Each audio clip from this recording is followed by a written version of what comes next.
ఇక్కడ like and as రెండు కూడా కంపేర్ చేయడానికి ఉపయోగిస్తాం. అంటే అలా ఉన్నారు లేదా నేను చెప్పినట్టుగా చెయ్యు అనే ఒక సిచ్యువేషన్ లో. ఓకే, సిమిలర్ టు అంటే దగ్గరగా ఉంది, సేమ్ గా ఉంది అని చెప్పడానికి కూడా ఉపయోగిస్తాం. ఎగ్జాంపుల్స్ లోకి వెళ్తే will be getting the clear picture. ఇక్కడ చూసినట్టయితే you look like your dad అంటే నువ్వు మీ డాడ్ లాగే ఉన్నావు. You look like your dad అంటే నువ్వు మీ డాడీ లాగే ఉన్నావు, మీ డాడ్ లాగా కనిపిస్తున్నావు. ఓకే, ఈ విధంగా. అదే విధంగా ఏదైనా రోల్ లో టీచర్ కావచ్చు, పెయింటర్ కావచ్చు, డాక్టర్ కావచ్చు, మేనేజర్ కావచ్చు, అలా పనిచేస్తున్నారు అని చెప్పడానికి యాజ్ ఉపయోగిస్తాం. ఇక్కడ she works as a teacher అంటే ఆమె టీచర్ గా పనిచేస్తున్నది. ఓకే, అదే విధంగా చూడండి, I have been working as a trainer నేను ట్రైనర్ గా పనిచేస్తున్నా, యాజ్ ఎ ట్రైనర్ అని చెప్తున్నా. సో అలా పొజిషన్ గురించి, ప్రొఫెషన్ గురించి చెప్పేటప్పుడు ఇలా యాజ్ ఉపయోగించే ప్రయత్నం చేయండి.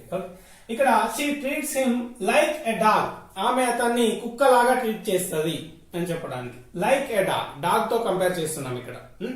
ఆమె అతన్ని కుక్కలాగా ట్రీట్ చేస్తుంది అని చెప్పడానికి she treats him like a dog అని చెప్తున్నాం. అదే విధంగా he treats me like his brother అంటే అతను నన్ను బ్రదర్ లాగా ట్రీట్ చేస్తాడు అని చెప్పడం. ఓకే, అదే విధంగా Ram Charan treats junior NTR like his brother Ram Charan junior NTR ని బ్రదర్ లాగా ట్రీట్ చేస్తాడు అని చెప్పడానికి. ఓకే, వెల్ ఇక్కడ డూ యాజ్ ఎ సే అంటే నేను చెప్పినట్టుగా చెయ్యు అని చెప్పడానికి. డూ యాజ్ ఎ సే నేను చెప్తున్నట్టుగా చెయ్యి అని మనం చాలాసార్లు డైలీ లైఫ్ కాన్వర్సేషన్ లో ఇట్లాంటి ఎక్స్ప్రెషన్స్ ఉపయోగిస్తాం కదా.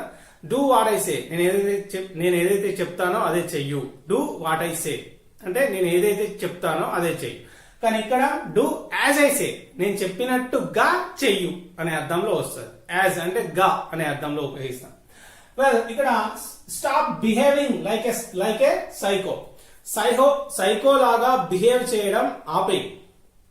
You are behaving like a psycho లాగా బిహేవ్ చేస్తున్నావు, అట్లా బిహేవ్ చేయడం ఆపేయి అని చెప్పడానికి stop behaving like a psycho లాగా ప్రవర్తించడం మానేయి, ఆపేయి అని చెప్పడానికి.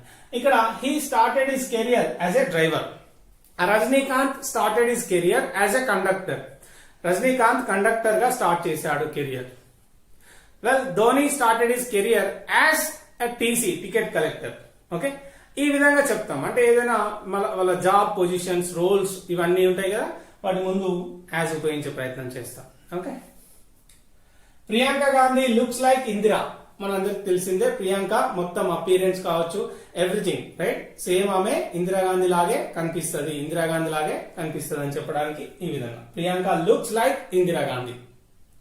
ఇక్కడ ప్రియాంక హీ షీ ఇట్ కాబట్టి ఎస్ వస్తుంది, ఇక్కడ ఎస్ అవసరం లేదు, మనకు తెలిసిన విషయమే. You are well acquainted of that right.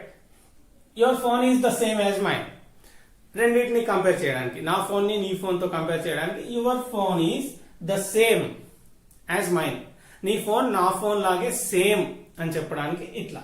Okay, well nothing tastes like Hyderabad biryani. ఏది కూడా హైదరాబాద్ బిర్యానీ అంత టేస్ట్ ఉండదు అని చెప్పడానికి. హైదరాబాద్ బిర్యానీ లాగా అంతగా టేస్ట్ ఏది ఉండదు అని చెప్పాలంటే nothing tastes like Hyderabad biryani అని చెప్తారు. ఓకే, వెల్ ఇక్కడ యాజ్ ఐ సెడ్ అంటే నేను చెప్పినట్టుగా.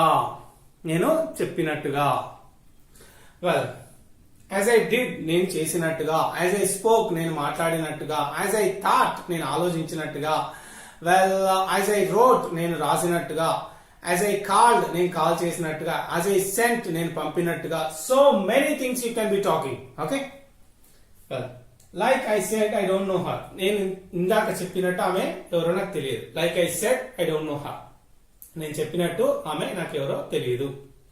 వెల్ అదేవిధంగా ఇక్కడ 2 interesting things we have got for you. ఏంటి అంటే తక్కువ తినే వాళ్ళని ఏమంటారు, ఎక్కువ తినే వాళ్ళని ఏమంటారు అనే దానికి ఇడియమాటిక్ ఎక్స్ప్రెషన్స్ ఉన్నాయి మనకి. ఇడియమాటిక్ ఎక్స్ప్రెషన్స్ అని చెప్పడం జరుగుతుంది. ఏంటంటే she eats like a bird, that's why she is skinny. అంటే ఆమె పక్షి తిన్నట్టుగా తింటది. పక్షులు ఎట్లా తింటాయి, మెల్లగా ఒక్కొక్కటి పొడుచుకొని తింటాయి. అంటే తక్కువ తినే పర్సన్స్ ఏమంటారంటే eat like a bird. She eats like a bird, that's why she is skinny. అంటే ఆమె చాలా సన్నగా ఉంటది, ఎందుకంటే ఆమె చాలా తక్కువగా తింటది కాబట్టి ఆమె చాలా మరీ బక్కగా ఉంటది అని చెప్పడానికి. ఓకే, వెల్ అదేవిధంగా ఎక్కువ తినే వాళ్ళని ఏమంటారు, ఈట్ లైక్ ఏ హార్స్. హార్స్ ఎట్లా తింటది? కుమ్మేస్తుంది, రైట్? గుర్రం అంటే బాగా తింటది, ఇంకా ఎక్కువగా తినే వాళ్ళు ఉంటారు కదా, వాళ్ళని ఈట్ లైక్ ఏ హార్స్ అంటే ఎక్కువగా తింటారు అనే మీనింగ్ లో ఉపయోగిస్తాం. ఈట్ లైక్ ఏ బర్డ్ అంటే తక్కువగా తింటారు. అందులోనే మనకు తెలిసిపోతుంది మంచి idiomatic expressions. They make your language look like super. Okay, అవి ఉపయోగించే ప్రయత్నం చేయండి. ఇక్కడ he has eaten like a horse. He was very hungry. That's why he has eaten like a horse. అతను చాలా ఆకలితో ఉన్నాడు, అందుకే బాగా తినేశాడు, బాగా తిన్నాడు అని చెప్పడం. ఓకే, ఈ రెండు కూడా గుర్తుపెట్టుకోండి. Nice expressions. ఇక్కడ యాజ్ ని ఇంకొక కాంటెక్స్ట్ లో కూడా ఉపయోగిస్తాము. అందువల్ల అనే అర్థంలో మనం యాజ్ ఉపయోగించడం జరుగుతుంది. ఇక్కడ చూసినట్టయితే as the road was close I had to wait for hours అంటే రోడ్ క్లోజ్ చేసినందువల్ల నేను గంటల సేపు ఎదురు చూడాల్సి వచ్చింది అని చెప్పడం. As the road was closed I had to wait for hours అంటే రోడ్ మూతపడినందువల్ల, క్లోజ్ చేసినందువల్ల నేను వెయిట్ చేయాల్సి వచ్చింది, కారణం చెప్తున్నాం అక్కడ. ఓకే, అదేవిధంగా he speaks as politicians do. అతను రాజకీయ నాయకులు మాట్లాడినట్టుగా మాట్లాడతాడు, మాట్లాడినట్టుగా, అందుకే యాజ్. ఎవరిలాగా? రాజకీయ నాయకుల్లాగా. So he speaks as politicians do అంటే రాజకీయ నాయకులు ఎట్లా మాట్లాడతారో అలా మాట్లాడతాడు అని చెప్పడం, వాళ్ళతో కంపేర్ చేస్తున్నాం. Okay guys, this is what for today. Hope you have liked it. If you really liked it, give me a thumbs up and don't forget to share it. And I request you to hit the subscribe button and click the bell icon.